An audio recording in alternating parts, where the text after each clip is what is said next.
Prantik, I'm actually curious to ask you these questions too. So before you left Australia, you were working with Josh Lenartowicz, and he basically had you on, his training plans and things like that. So, curious. So, what was your workout week kind of look like for you? How were you what were your ways of progressing week to week? Not just about progressing. Let's talk more about, training each exercise and how close to failure we're going and things like that. Well, I would like to start this with the famous saying, "Swole is the goal, size is the prize. Let's go!" All right. Now, jokes apart, Josh Lenartowicz is an excellent professional at training people. So he can be found at www.trainwithjosh.com or joshlenartowicz.com. And well, I'm in fact, matter of fact is I'm still working with him, but it's not as intense or as frequent as it was back in the day. But Josh is a really good friend, a big brother to me, and his training pattern really opened my eyes towards training and training properly, like a proper training. It was not like the fact that I was not training properly before I met him, but every person has their own style to train a different person because of the experienced eyes they have. So it's probably from all the experiences he has gathered from his past trainers, his days of competing, and he's still competing, and other experiences that he has going around the world. And I feel like as Nick asked, what was the training pattern like? So this is where progressive overloading is. Josh really focuses on progressive overloading, and I feel like he studies the body type, or he studies his clients to be like in the lack of a better word. He studies his clients first, and then he susses out. Is that the word, right? Susses, and then he susses them for what type of training regime does their body fit into. I think that is primary in realizing what type of training you should be doing. And then he sets the training pattern accordingly. Now, be this online or in person, it's always the same. He will definitely check you out first to see what kind of training you can adapt to. And in most of the cases, which I was adapting to, was progressive overloading. And it worked miraculously for me.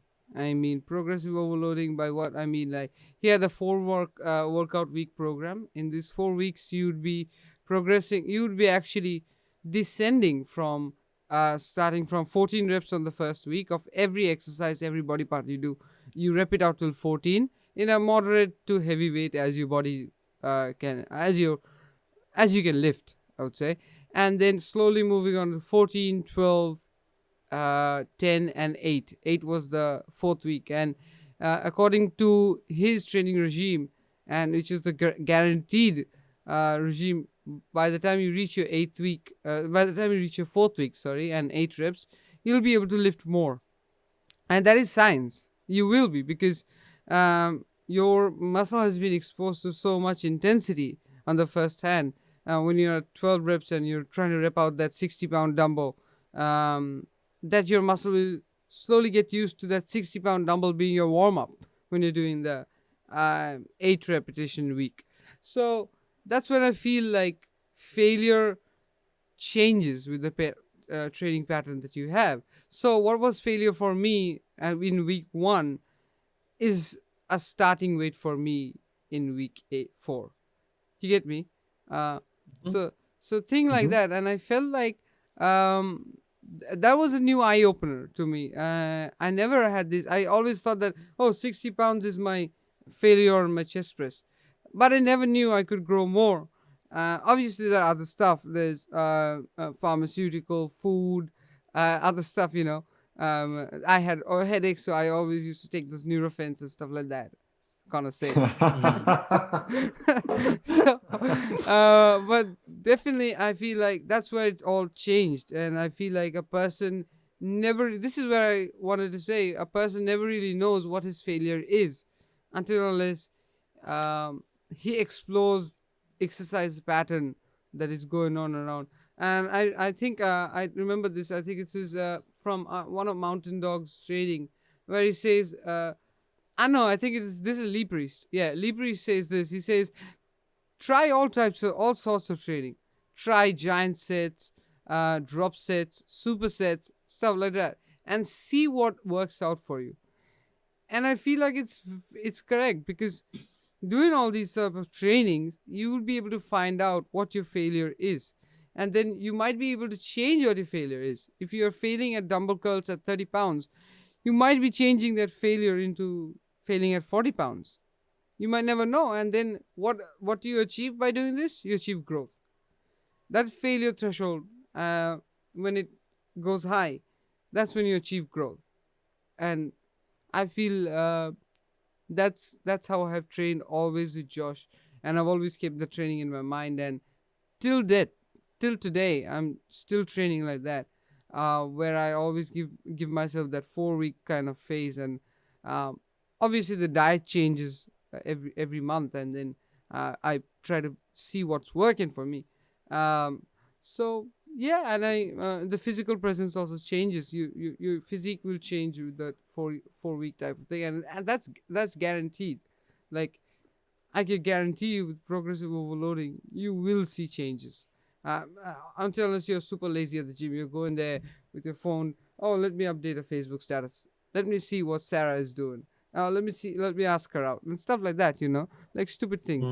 You don't want to do that. But you want to go into the gym, focus on your training, keep a mindset. As Conor said, obviously set up goals, not only for the week, not only for the hour later, but also for the end of the year, what you want to look like. So for a person who wants to be on stage, end of the week, end of the year, he would be like shredded and sliced and shredded with every muscle peaking. Focus on that peak. Yeah. And stuff like that. So if you're trying to lose weight, that should be your probably 3 pounds, 4 pounds in a month. That should be your end goal, monthly end goal. Every month I'm going to lose 3 pounds until you've achieved your target weight. If you're trying to get stronger, as Nick trains, Conor, you train as well in that format where you try to get stronger every week. I guess you guys have an aim every week that, okay, this is the weight I moved this week, and in a safe fashion, and this was my failure rep. This is where I failed. And next week, that rep changes, and that might be in the middle of your workout where your previous week's failure rep is, and then you're pushing past it. So you've broken the threshold already, which was there last week, because your recovery has been better, your food is better. Obviously, credits to Cocoa Pops for that, and then you go beyond, and then by the time you reach 4th week, as I say, you'll see that the weight you are lifting on the first week has become your kind of warm-up weight. I won't exaggerate it to that limit, but I would say it's kind of a weight that you can deal with rather easily than the weight you're currently lifting to achieve failure. Was that put in a good way? Yeah, no. I like it. Perfect. I think. Thank you for watching the Forge podcast. If you enjoyed it, we'd love for you to subscribe. If you want to find out more about us, check the description. And as always, thank you for listening.